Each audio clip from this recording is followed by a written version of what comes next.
I'm Pat Walker, founder of the Zulu Education and Empowerment Foundation. Thanks so much for checking out our campaign. I want to tell you my story. For many years, I was involved in the aerospace and aviation industries, and my business took me into South Africa.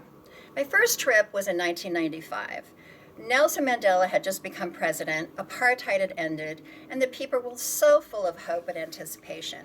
They had great expectations about what was to come. Of course, I fell in love with the people and the country, especially the Zulu people down in the Drakensberg area of KwaZulu-Natal. So about 10 years ago, I decided to organize volunteer tours to take groups down to work with these women.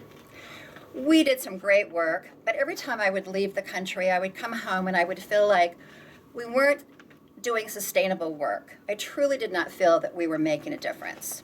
So I founded the Zulu Education and Empowerment Foundation to raise money for educational projects that would make a major impact.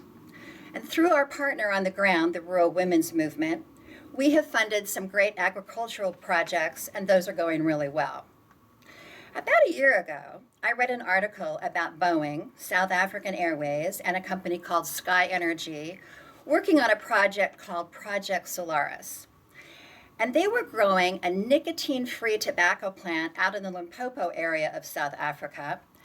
And this would be made into jet fuel or biofuel, a sustainable jet fuel or biofuel.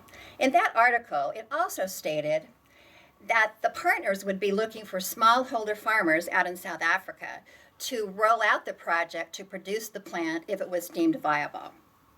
And I thought, hey, my women farmers, they could do that.